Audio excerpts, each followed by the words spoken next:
श्री कृष्ण कहते हैं, अगर आप भी भविष्य की चिंता करते हो तो इसे जरूर सुने। भविष्य की चिंता में वर्तमान खराब नहीं करना चाहिए। धर्म के अनुसार कर्म करते रहेंगे तो भविष्य भी अच्छा जरूर होगा।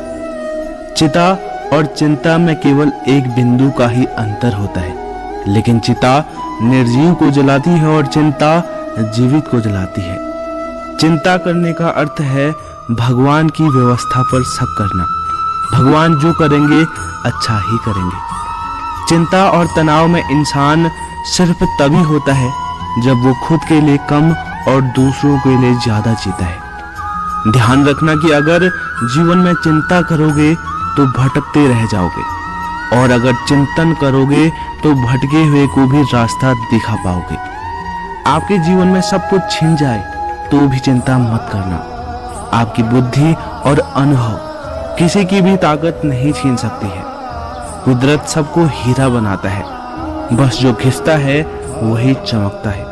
अपनी ऊर्जा को चिंता करने में खत्म करने से बेहतर है कि हम उसे समाधान ढूंढने में उपयोग करें। सुबह से शाम तक काम करके आदमी उतना नहीं थकता है जितना चिंता करके 1 घंटे में थक जाता है। जो भाग्य में लिखा है वह कहीं से भी भाग कर आएगा, और जो भाग्य में नहीं लिखा है वह आकर भी भाग जाएगा। फिर चिंता किस बात की? आप केवल अपना कर्म करते रहिए। याद रखना, बीते कल का अफसोस और आने वाले कल की चिंता 2 ऐसे चोर हैं जो हमारे आज की खूबसूरती चुरा लेते हैं। चिंता इतनी करो कि काम हो जाए। चिंता इतनी मत करो जिससे जिंदगी का काम तमाम हो जाए। चिंता के बारे में कबीर जी कहते हैं, चिंता ऐसी डाकिनी काट कलेजा खाए, वैद्य बेचारा क्या करे कहाँ तक दवा लगाए। इसका अर्थ है कि चिंता एक ऐसा चोर है जो सेहत चुरा लेता है। चिंता और व्याकुलता से पीड़ित व्यक्ति का कोई इलाज नहीं कर सकता है। दोस्तों, चिंता को हम एक छोटी सी कहानी के माध्यम से आपको समझाने का प्रयास करते हैं। जो नियति में लिखा हुआ है उसे कोई नहीं बदल सकता, और जो नियति करती है वो सबसे अच्छा होता है। जो भी हमारे जीवन में होता है वो बहुत अच्छा होता है, बस हमें उसे समझने की जरूरत होती है। चिंता बिल्कुल भी नहीं करनी चाहिए। प्राचीन समय की बात है, एक गांव में बहुत ज्ञानी पंडित रहता था। एक दिन वो अपने बचपन के मित्र से मिलने दूसरे गांव जा रहा था। उसका मित्र बचपन से ही गूंगा और एक पांव से अपाहिज था। मित्र का गांव बहुत दूर था और रास्ते में और भी कई छोटे छोटे गांव पड़ते थे। पंडित अपने मित्र से मिलने के लिए अपने धुन में ही चला जा रहा था कि तभी उसे रास्ते में एक और आदमी मिल गया। वो आदमी दिखने में बहुत हष्ट पुष्ट था। फिर वो आदमी भी पंडित के साथ साथ आगे चलने लगा। ये देखकर पंडित ने सोचा कि चलो अच्छा हुआ, साथ साथ चलने से सफर जल्दी कर जाएगा। चलते चलते पंडित ने उस आदमी से उसका नाम पूछा, तो उस आदमी ने अपना नाम महाकाल बताया। ये सुनकर पंडित को थोड़ा अजीब तो लगा ही, लेकिन उसने नाम के विषय में ज्यादा पूछना उचित नहीं समझा। फिर धीरे धीरे दोनों साथ चलते रहे। तभी रास्ते में एक गांव आया तो महाकाल ने पंडित से कहा कि मित्र, तुम आगे चलो, मुझे इस गांव में एक संदेश देना है, मैं तुमसे आगे मिलता हूँ। ये सुनकर पंडित ने कहा कि ठीक है, और पंडित आगे की ओर चल पड़ा। तभी उस गांव में खबर फैली कि एक आदमी को भैंसे ने मार दिया है, और जैसे ही भैंसे ने उस आदमी को मारा तो ठीक थोड़ी देर बाद महाकाल वापस पंडित के पास आ गए। फिर दोनों साथ साथ चलने लगे और चलते चलते दोनों एक दूसरे गांव में पहुंच जाते हैं। उस गांव में एक छोटा सा मंदिर बना हुआ था, और उस मंदिर में ठहरने की व्यवस्था भी अच्छी खासी थी। पंडित के मित्र का गांव अभी बहुत दूर था और रात्रि भी होने वाली थी। तो पंडित ने महाकाल से कहा कि रात्रि होने वाली है और पूरा दिन चलते चलते थकान भी होने लगी है और भूख भी लगने लगी है, तो ऐसा करते हैं, आज यहाँ पर रुक जाते हैं और आराम करते हैं। सुबह होकर आराम से आगे का सफर तय करेंगे। पंडित की बात सुनकर महाकाल ने कहा कि ठीक है, मुझे भी इस गांव में किसी को जरूरी सामान देना है। महाकाल पंडित से कहता है कि तुम खाना खा लो और आराम करो, मैं बाद में आकर खा लूंगा। इतना कहकर महाकाल वहां से चल दिया। लेकिन उसके जाते ही उस गांव में धुआं ही धुआं उठता दिखाई दिया और देखते ही देखते पूरा गांव आग में जल गया। ये सब देखकर पंडित को बड़ा आश्चर्य हुआ और उसने सोचा, जहां भी ये महाकाल जाता है वहां कुछ ना कुछ अनहोनी हो ही जाती है, कुछ ना कुछ गड़बड़ है। वो इतना सोच ही रहा था कि तभी महाकाल वापस पंडित के पास आ गया। लेकिन पंडित ने रात्रि में महाकाल से इस बारे में कोई जिक्र नहीं किया। सुबह होने पर दोनों अपनी अपनी मंजिल की ओर चल पड़े। कुछ ही दूरी में फिर से एक गांव आया तो महाकाल ने पंडित से कहा कि आप आगे चलते जाइए, मैं कुछ देर बाद आपसे मिलता हूँ। मुझे इस गांव में जरूरी काम है, मैं काम खत्म करके आपसे आगे मिलता हूँ। ये कहकर वो वहां से चला गया।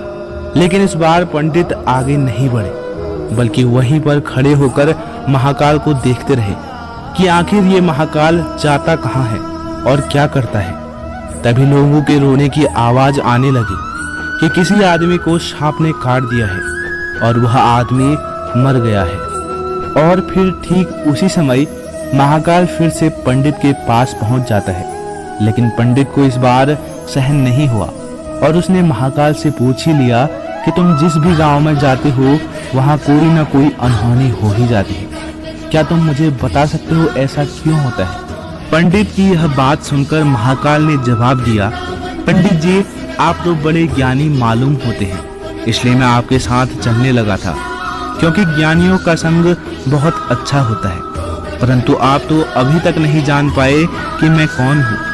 महाकाल की बात सुनकर पंडित ने कहा कि मैं समझ तो गया हूँ, लेकिन मुझे कोई और शंका है। अगर आप अपना सही परिचय दें तो मुझे आसानी होगी। पंडित की बात सुनकर महाकाल ने जवाब दिया कि मैं यमदूत हूँ और यमराज की आज्ञा से उन लोगों के प्राण हरता हूँ जिनकी आयु पूर्ण हो गई है। पंडित को पहले से ही महाकाल पर शंका थी, पर महाकाल की इस बात को सुनकर पंडित घबरा गया। लेकिन फिर उसने हिम्मत करके पूछा कि अगर ऐसी बात है और अगर तुम सच में यमदूत हो तो बताओ अगली मृत्यु किसकी होगी? पंडित की यह बात सुनकर यमदूत ने जवाब दिया कि अगली मृत्यु तुम्हारे मित्र की होगी जिससे तुम मिलने के लिए जा रहे हो, और उसकी मृत्यु का कारण भी तुम ही बनोगे। महाकाल के मुंह से यह बात सुनकर पंडित चौंक गया और सोच में पड़ गया कि यदि वास्तव में यह महाकाल यमदूत हुआ और इसकी बात सच हुई तो मैं अपने बचपन के घनिष्ठ मित्र की मृत्यु का कारण बन जाऊंगा। इसलिए अच्छा यही होगा कि मैं उससे मिलने ही न जाऊं, कम से कम मैं उसके मृत्यु का कारण तो नहीं बनूंगा। पंडित ये सब अपने मन में सोच ही रहा था कि तभी महाकाल ने कहा कि तुम जो भी सोच रहे हो वो मुझे पता है। अगर तुम अपने मित्र से मिलने नहीं जाओगे तो नियति नहीं बदलेगी। तुम्हारे मित्र की मृत्यु निश्चित है और वो कुछ क्षणों में घटित होने वाली है। महाकाल की ऐसी बातों को सुनकर पंडित को झटका लगा, क्योंकि महाकाल ने उसके मन की बात जान ली थी, जो एक साधारण व्यक्ति के लिए संभव नहीं है। अब तो पंडित को महाकाल पर पूरा विश्वास हो गया था कि वो एक यमदूत है। अब पंडित अपने मित्र की मृत्यु का कारण नहीं बनना चाहता था, इसलिए वो वापस घर की तरफ जाने का विचार करता है। और जैसे ही वो पीछे की ओर मुड़ता है और अपने गांव की तरफ जाने लगता है, तो काफी दूर चलने के बाद जब वो पीछे मुड़ता है तो देखता है कि उसका मित्र तेजी से उसकी तरफ आ रहा है और उसका मित्र उसे देखकर काफी प्रसन्न लगता है। अपने मित्र के आने की गति को देखकर पंडित को ऐसा लगा जैसे उसका मित्र काफी समय से उसके पीछे आ रहा था, लेकिन वो बचपन से ही गूंगा था और एक पैर से अपाहिज भी था, इसलिए वो ना तो पंडित के पास पहुंच पा रहा था और ना ही उसे आवाज देकर रोक पा रहा था। लेकिन वो जैसे ही पंडित के पास पहुंचा तो अचानक उसकी मृत्यु हो गई। ये देखकर पंडित हक्का बक्का रह गया और पंडित महाकाल की ओर देखने लगा, जैसे कि वो पूछना चाह रहा हो कि ये कैसे हो गया। पंडित के हाव भाव देखकर महाकाल पंडित के मन की बात समझ गया और बोला कि तुम्हारा मित्र पिछले गांव से ही तुम्हारे पीछे आ रहा था, लेकिन वो अपाहिज और गूंगा होने के कारण तुम तक नहीं पहुंच सका। उसने अपनी पूरी ताकत लगाकर तुम तक पहुंचने की कोशिश की, लेकिन बुढ़ापे में बचपन जैसी ताकत कहाँ। इसलिए हृदय घात के कारण तुम्हारे मित्र की मृत्यु हो गई, क्योंकि वो तुमसे मिलने के लिए तुम्हारे पीछे भागा जा रहा था। उसने अपनी सीमाओं को लांघा है, इसलिए अपने मित्र के मृत्यु का कारण तुम ही बने। महाकाल की बात सुनकर अब तो पंडित को और भी ज्यादा यकीन हो गया कि महाकाल एक यमदूत है और इसका कार्य जीवों के प्राण को हरना है।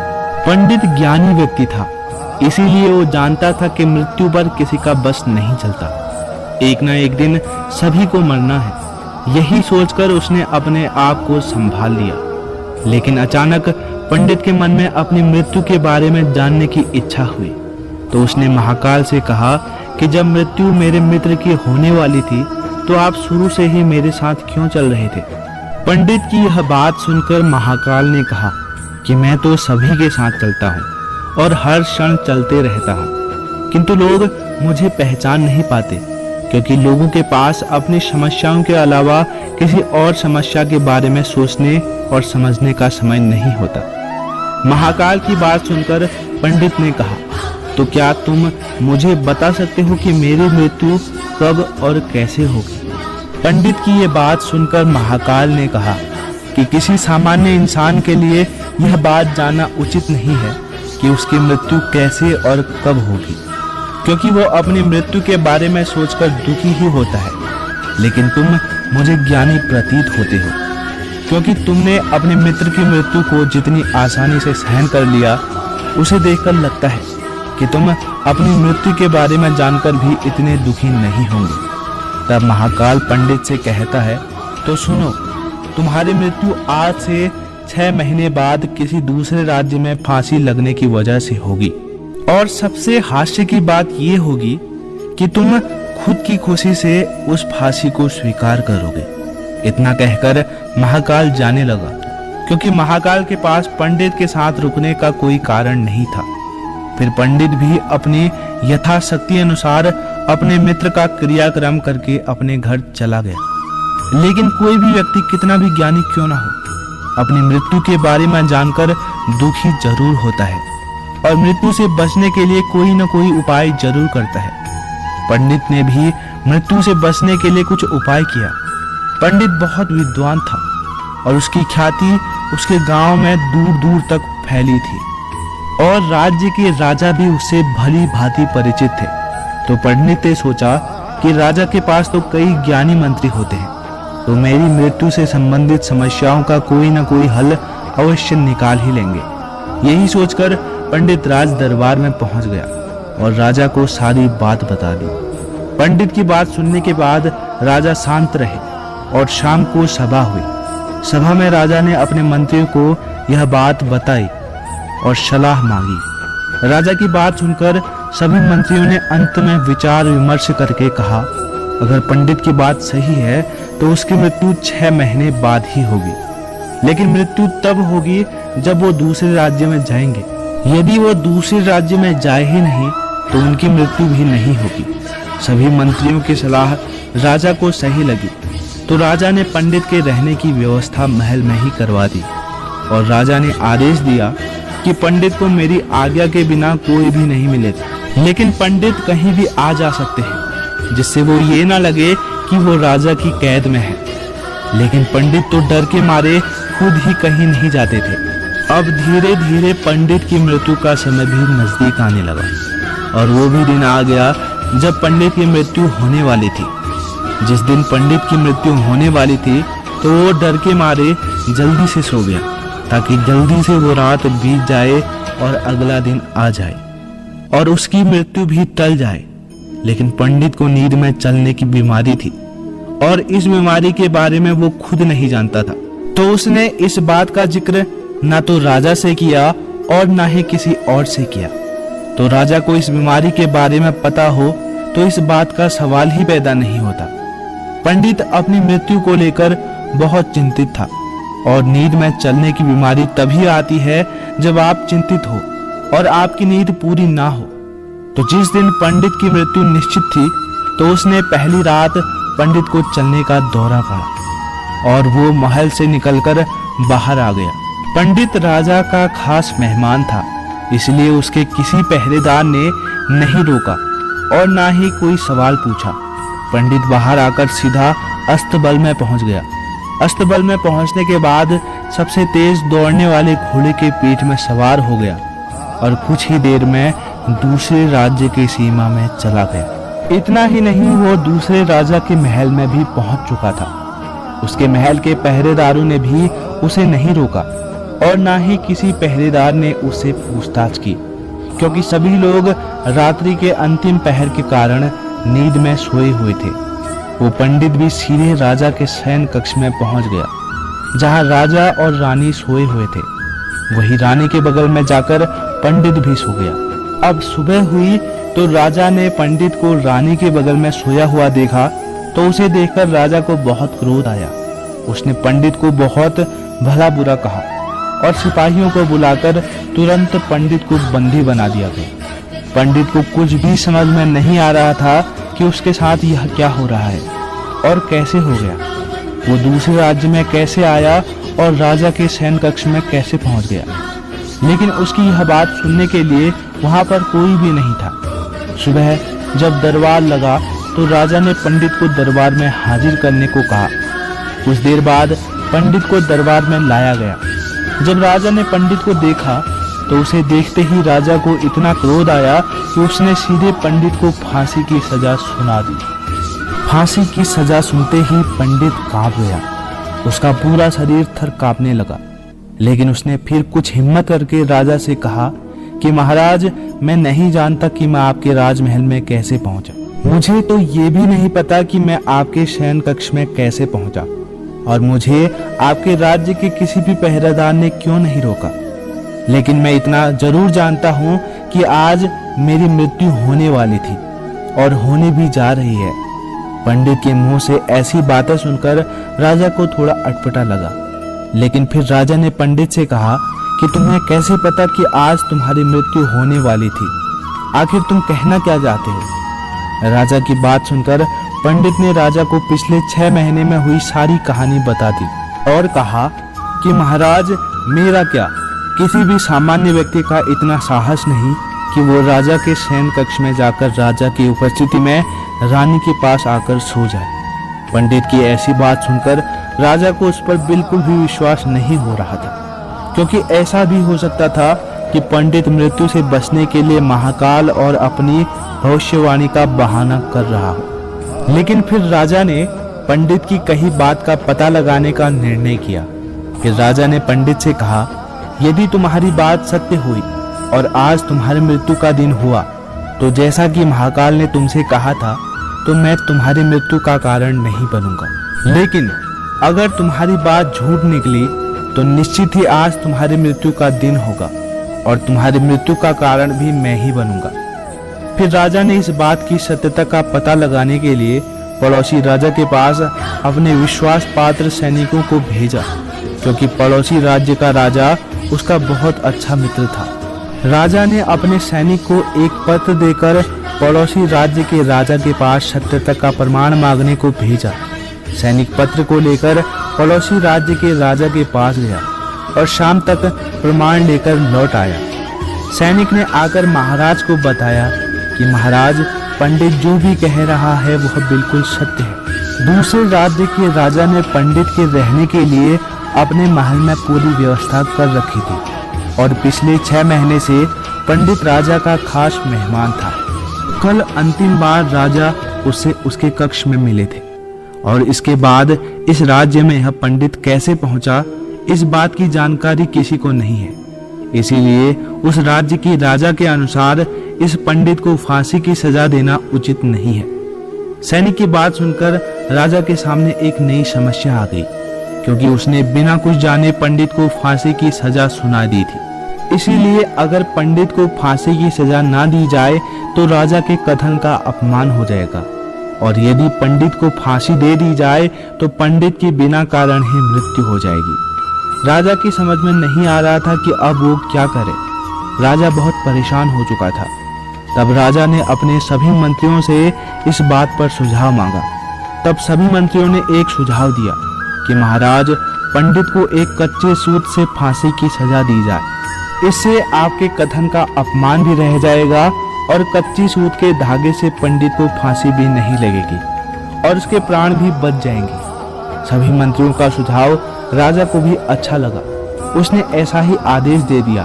फिर पंडित के लिए कच्चे सूत के धागे का फांसी का फंदा बनाया गया और नियम के अनुसार पंडित को फांसी पर चढ़ाया जाने लगा। सभी लोग खुश थे कि ना तो पंडित मरेगा और ना ही राजा का कथन झूठा जाएगा। राजा का ऐसा आदेश सुनकर पंडित को भी विश्वास था कि सूत के धागे से उसकी मृत्यु तो नहीं होगी। इसीलिए वो खुशी खुशी फांसी पर चढ़ने को तैयार हो गया, जैसे कि महाकाल ने उससे कहा था।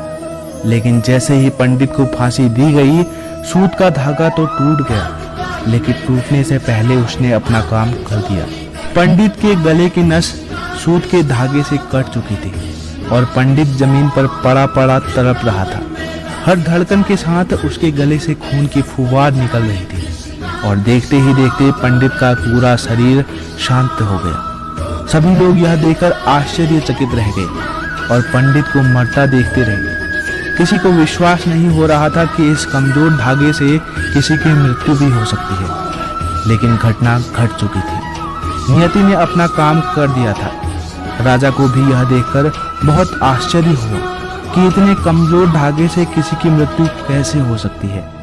आखिरकार महाकाल की बात सच साबित हुई। राजा ने तो पंडित को बचाने का बहुत प्रयास किया था, लेकिन आज उसकी मृत्यु होनी तय थी, तो उसे राजा भी नहीं टाल पाए। दोस्तों, जो होना होता है वह होकर ही रहता है। हम चाहे जितनी सावधानी बरत लें, चाहे कितने भी उपाय कर लें, लेकिन हर घटना और घटना की पूरी प्रणाली पहले से ही तय होती है। इसीलिए हमें अतीत और भविष्य की चिंता किए बिना वर्तमान में जीना चाहिए। यदि पंडित महाकाल से अपनी मृत्यु के बारे में नहीं पूछता, तो 6 महीने वो राजा के पास रहकर कैदी जैसा जीवन नहीं जीता और 6 महीने तक डर कर नहीं जीता, बल्कि वो अपने जीवन के 6 महीने बहुत अच्छे तरीके से जीता। इसीलिए जो भी होता है वो भगवान की मर्जी से होता है। हमें हमेशा भगवान के ऊपर भरोसा करके अपना कर्तव्य निभाना चाहिए और हमेशा खुशी के साथ अपना जीवन जीना चाहिए। यही जीवन का सबसे बड़ा रहस्य है। दुखी होकर चिंता करने से हमें दुख प्राप्त होता है, क्योंकि चिंता करने से या दुखी होने से नियति का नियम नहीं बदलेगा। नियति तो अपना काम करेगी ही। इसीलिए आप भी अपना कर्म कीजिए और हर पल का आनंद लीजिए। आपको जो भी मिला है, जैसे भी मिला है, आप उसमें खुश रहिए। सबको जीवन एक बार ही मिलता है, इसीलिए अपने जीवन का आनंद उठाना चाहिए। भगवान कृष्ण भी कहते हैं कि ना तो अतीत के लिए पश्चाताप करो और ना ही भविष्य की चिंता करो, बस आज में जियो और इसी में एक हो जाओ। बस यही एक तरीका है खुद को सभी चिंताओं से मुक्त रखने का, जिनके परिणाम तुम्हारे हाथ में नहीं है। तो दोस्तों, आज के लिए इस वीडियो में इतना ही। अपना ख्याल रखें। धन्यवाद।